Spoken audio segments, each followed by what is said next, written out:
Assalamualaikum, saudara-saudara. Kita berada cahaya puasa itu tidak terbatas dengan ruang dan waktu. Kapanpun saudara saksikan tayangan ini, akan saudara yang satu saya saksikan dan saya katakan di sini bahwa kita rata-rata umat Tuhan, bahkan hamba-hamba Tuhan harus bertobat. Disebabkan Tuhan memberikan kepada kita kasih karunia sesungguhnya yang tidak terhingga. Tetapi kita yang sebetulnya tidak bisa memanage-nya, tidak bisa mengelola dan mengembangkan pemberian Tuhan. Pemberian Tuhan atau berkat itu ada dua atau tiga versi, yaitu pada pokoknya yaitu sebagai berkat rohania atau spiritual, termasuk karunia-karunia Roh Kudus, ya, termasuk damai sejahtera dan sukacita. Itu adalah bersifat spiritual atau kepentingan tataran jiwa, ini sebagai mental spiritual. Kemudian kita juga ada berkat berupa jasmania. Bakat talenta itu termasuk berkat jasmania. Dan juga termasuk kekuatan dan kemampuan. Itu termasuk jasmani. Dan juga berkat-berkat finansial, ya, berkat-berkat harta benda, itu jasmania. Nah, saudara, pada prinsipnya sebetulnya sistem surga itu adalah kita bukan menjadi kontainer, penampung, yang hanya menampung dan tidak menyalurkan. Tapi yang sebetulnya berkat itu adalah kita menerima dan menyalurkan sekecil apapun berkat itu. Nah, jadinya kita harus bertobat. Nah, termasuk saya ini sebetulnya ya kalau ditilik secara aspek tadi saya katakan spiritual atau rohani dan mentalitas kejiwaan, kita ini sudah adalah orang sangat kaya raya, ya, memiliki berkat-berkat surgawi yang dahsyat melimpah-limpah, karunia dan jawatan pemakaian Tuhan, ya, sukacita damai sejahtera. Tapi kita tidak menyalurkan dengan benar, ya, karena prinsip prinsip keberkatan dari Tuhan adalah seperti dari Gunung Hermon, embun itu turun ke Gunung Sion. Jadinya harus disalurkan. Tidak boleh kita menjadi kontainer, hanya menampung saja dan tidak menyalurkan. Ya, itu akan menjadi berkat yang basi. Tapi sesungguhnya kita harus menyalurkan. Ya, contohnya, ya ibarat gampang untuk digambarkan bahwa kita menjadi saluran. Ya, kita di sungai itu kita bukan menjadi kontainer, kita menjadi tempat saluran berkat itu mengalir. Nah, itu namanya kita menjadi penyalur yang benar. Nah, seringkali ada berkat-berkat, saya katakan berkat surgawi, berkat-berkat eh, sebagai mentalitas spiritual, sukacita damai sejahtera, kuasa dan urapan, kita tidak salurkan juga. Nah, jadinya siapa yang bermasalah? Tentu pribadi sendiri yang bermasalah. Ya. Termasuk berkat-berkat keuangan, berkat jasmani, finansial, keuangan, kekayaan harta benda, bakat talenta juga itu bersifat jasmania. Itu berkat, ya. Jadi kita salurkan sebetulnya. Ya. Nah, saudara, saya mau ajak kita semua harus bertobat. Ya. Saya tahu banyak juga termasuk hamba Tuhan, ya, sudah ada panggilan pelayanan, tapi tidak menyalurkan, banyak pesungutan dan mengejar kepentingan pihak pribadi atau grup kelompok. Kita harus bertobat dari itu, saudara. Karena itu saya mau saksikan bahwa sebetulnya saya termasuk secara mental spiritual tadi saya katakan itu melimpah kaya raya ya, karena diberi karunia-karunia dan jawatan Roh Kudus dan pemakaian-pemakaian yang ajaib seperti itu. Nah, yang kita harus hari ini bertobat. Jadi begini saudara, nah, kita masing-masing diberi peranan karunia, ada sebagai lokal, sebagai lingkup tertentu, tapi ada juga secara makro, secara global. Nah, itu harus disalurkan saudara. Saudara, kami melayani ya, itu kadang-kadang cuma lewat telepon ya, hanya dengan menyampaikan firman khusus singkat, kemudian dengan doa ya. Dengan doa maka apapun persoalan orang itu mujizat-mujizat terjadi. Kalau mau dihitung-hitung sangat banyak saudara. Jadi ini merupakan pemberian Tuhan juga. Dan saya mau bagikan hari ini, kita harus bertobat harus. Jadi kalau bertobat namanya bertobat, kita berbalik dari satu arah yang salah, kita berbalik ke arah yang benar. Jadinya hari ini saya bertobat saudara, bahwa pemberian Tuhan itu harus disalurkan apapun situasi keadaannya. Di dunia ini ada 8, mungkin mendekati 8 miliar saudara. Nah, dari sekian miliar jiwa itu, ada yang membutuhkan pelayanan doa ini. Ya. Mungkin mereka dalam masalah tertentu, kesehatan, masalah rumah tangga, kerjaan, masalah pribadi, dan lain sebagainya. Mungkin ada yang mencari jalan keselamatan. Ya. Kita jalankan masing-masing. Sekarang tidak ada alasan bahwa kita, terhalang pelayanan. Sekarang pelayanan bahkan lewat media sosial itu lebih efektif, lebih menjangkau, lebih banyak daripada kita melayani penjualan secara pribadi saja. Jadi begitu saudara. Kami boleh saksikan bahwa orang-orang gila pun bisa sembuh loh. Gila yang sudah parah saudara, telanjang-telanjang. Nah, waktu itu bapaknya yang minta kami berdoa karena dia mendengar dari seseorang kami bisa melayani dengan doa jarak jauh.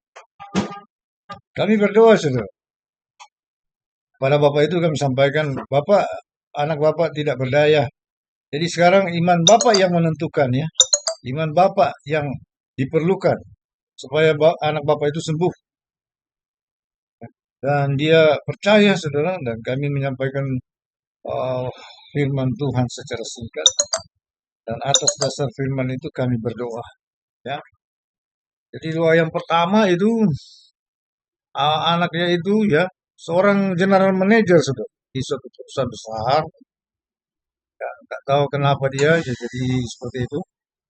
Parah sampai telanjang-telanjang katanya sudah tidak bisa dikendalikan. Tapi waktu berdoa pertama kali itu anaknya langsung tenang, saudara. Langsung tenang dan dia sudah bisa diatur. Kemudian sekitar berapa hari, 5 hari kemudian ayahnya juga menghubungi kami dan minta berdoa.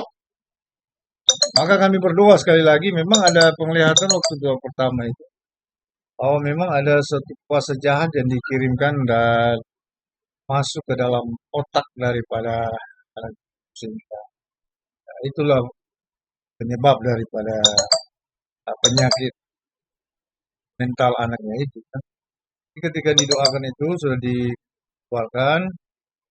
5 hari kemudian dia agak kambuh sedikit, jadi di bapaknya minta doakan lagi. Jadi doakan.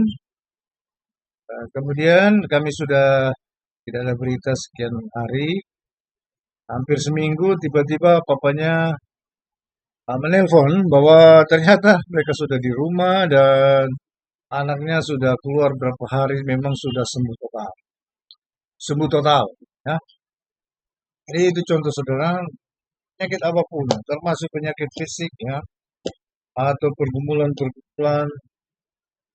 Jadi saudara, kalau memang itu pemakaian Tuhan ya, kita jangan menyimpannya dan berpikir, wah kita ini harus diberkati dulu secara finansial, supaya kita menjadi berkat bagi orang. Kita harus bertobat saudara. Apapun yang ada pada kita itu kita harus salurkan. Kalau kita tidak salurkan, contohnya saudara air ya, air kalau Anda tampung di suatu kontainer, tong atau apa ya. Air itu kalau tidak diganti berhari, berminggu-minggu, dia tidak disalurkan, itu air menjadi air yang jelek, ya, bisa beracun. Jadi saudara, yang akan sakit siapa saudara? Ya kita ini, ya. Maka apa yang ada pada kita harus disalurkan ya. Pemberian Tuhan itu secara spiritual ada karunia-karunia Roh Kudus pada kita. Kemudian ada juga jawatan, jawatan roh.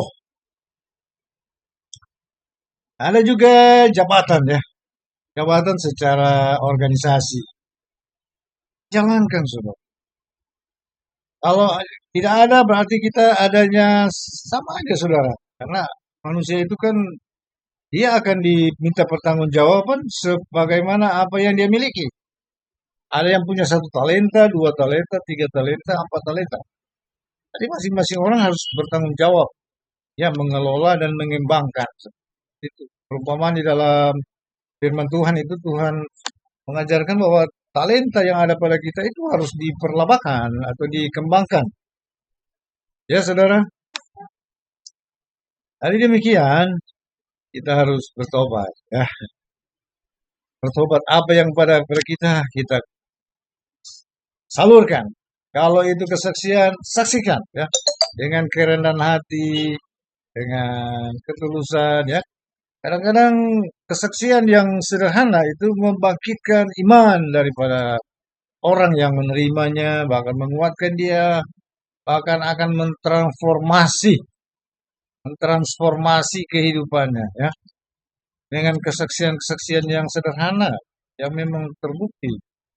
Saya banyak dengan kesaksian sederhana dan kata-kata nasihat yang sederhana, saya merasa diberkati. Dan itu memang kenyataan. Jadi demikian saudara kita bertobat ya. Tiap hari harus bertobat.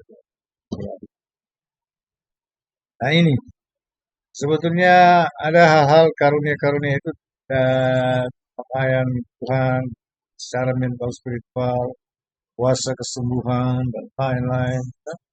Ada 9 karunia utama dan ada yang banyak merupakan kombinasi dari ya, karunia utama. Yang paling pertama adalah hikmat, karunia iman, karunia kuasa, berbahasa roh, menafsirkan bahasa roh, apa membedakan segala roh, macam-macam. Ya. Jadi itu merupakan kekayaan yang bahkan nggak bisa dibeli dengan uang berapapun. Itu dijaga, dikembangkan, di apa ya, disalurkan supaya mengalir selalu urapan baru. Ya.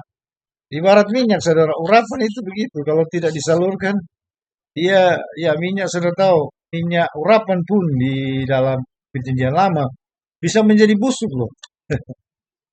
Urapan harus karena itu ada istilah urapan baru ya, harus diperbaharui terus. Jangan urapan lama dipakai-pakai sudah jadi sudah rusak itu ya, sudah tekor atau sudah busuk. Nah begitu saudara, saya percaya ini jadi berkat ya. Nah, mari kita rajin-rajin. Kalau kita bersemangat, Bapak Yahweh, ya Tuhan Yesua akan juga bersemangat. Saudara. Kenapa saya katakan Bapak Yahweh, Tuhan Yesua? Bapak itu bertakhta di sorga. Dan sebagai itu peranannya sebagai pencipta, sebagai sumber dari segala sesuatu. Kalau Yesua Mesias sebagai perantara, ya, sebagai peranannya atau aspeknya berbeda. Contohnya ya saya supaya gambarkan dengan mudah pada kita, karena kita terdiri dari aspek roh, jiwa, dan tubuh. Dan Tuhan menciptakan kita sesuai gambaran dan petanya. Jadi memang Tuhan juga ada secara fisik yang bertata di dalam kerajaan sorga, the super existence, itu adalah Bapa ya. Dan dia sebagai Roh Kudus juga dia di seluruh alam semesta jagat raya ini tidak bisa dibatasi dengan ruang dan waktu. Itu adalah roh. Seperti kita ada roh, sama seperti kemudian ada kita jiwa. Ya. Nah, yang kita setarakan atau kita ilustrasikan sebagai jiwa, itulah yang menjadi Yeshua HaMashiach, Sang Firman, kebenaran. Apakah firman itu? Firman itu adalah kebenaran.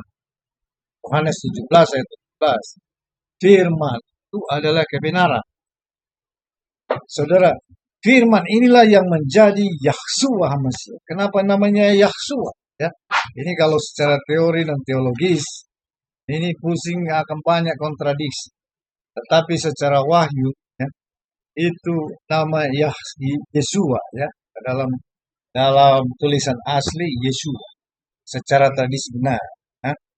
Memang zaman itu sejak sebelum itu 300 tahun sebelum itu para rabi mereka menginterpretasi bahwa nama Tuhan tidak boleh dipakai. Saya percaya itu misinterpretasi. Karena 10 firman berkata, jangan menyebut nama Tuhanmu dengan sembarangan. Bukan berarti tidak bisa disebut. Tapi yang dilarang adalah menyebutkan sembarangan. Jadi nama sakral Yod-Heh-Waw-Heh atau YHWH itu Yahweh. Memang seluruh penulisan Hebrew, apalagi Paleo Hebrew, memang itu semuanya cuma huruf konsonan atau huruf mati. Jadi contoh di Indonesia, kalau saya tulis di surat KPD YTH, Anda sudah tahu itu kepada yang terhormat. Begitulah sistem penulisan di Ibrani. Jadi Yod-Heh-Waw-Heh adalah Yahweh. Ya? Yahweh. Dan nama itu sebetulnya tidak boleh dirubah-rubah, saudara. Nama saya saja nggak boleh dirubah. Kalau nama Anda dirubah satu huruf, Anda nggak bisa tarik uang di bank, di mana-mana Anda bisa terhalang. Itu secara manusia, ya. Jadi nama Bapa di surga sakral Yahweh, dan sebagai juru selamat namanya Yahshua, sesuai namanya Yosua, Hosea bin Nun. Hosea bin Nun sebetulnya namanya adalah Hosea, tapi oleh inspirasi Roh Kudus Tuhan mengubah namanya lewat Musa menjadi tulisannya Yod-Heh-Waw-Shin Ayin, YHWSYA, Yahshua. Ya. Yahshua, Yah adalah Yahweh, Shua adalah juru selamat. Karena Yahshua yang dikenal dalam penulisan tradisi sebagai historis juga benar, betul, sampai pada zaman kelahiran betul itu bahwa namanya Yesua, ya. Tetapi yang sebenarnya itu adalah Yahshua. Saya percaya Gabriel tidak tunduk dengan aturan manusia dan aturan-aturan rabi ketika datang kepada Maria, ia pasti mengatakan namakan anak itu Yahshua. Tapi waktu lahirnya di masa di mana pemanggilan Yah itu dilarang, bahkan semua awalan Yah itu diganti Y, ya, maka itu pasti dirubah oleh gaya dan tradisi. Menjadi Yesua. Tapi yang sebenarnya adalah Yahshua. Karena dia adalah Yahweh Juru Selamat. Karena demikian, hal kita harus berbagi berkat, kita sampaikan. Kita tidak boleh diam. Kebenaran yang penting itu harus. Dan kita harus tahu pasti bahwa seluruh pekerjaan akan bersatu di dalam nama Yahweh, dan sebagai juru selamat perantara manusia, dia datang menjadi manusia, anak Elo, sebagai rasul, sebagai nabi, sebagai injil, sebagai guru, sebagai kepala, sebagai segala-galanya. Dia adalah Yahshua. Saudara, nah ini sebagian berkat bagi kita. Nah, kita jalankan layanan saya menyesuaikan layanan ada orang. Tapi itu harus salurkan. Saya bertobat dari semua ini Oh, Tuhan Tuhan yang itu ajaib. Kok saya dengan mengurungnya dengan ya, pendapat saya yang tetap harus salur. Apapun yang Anda salur, salur. Selain itu menjadi berkat bagi orang, kita juga pasti akan. Nah, sekian saudara, please, shalom.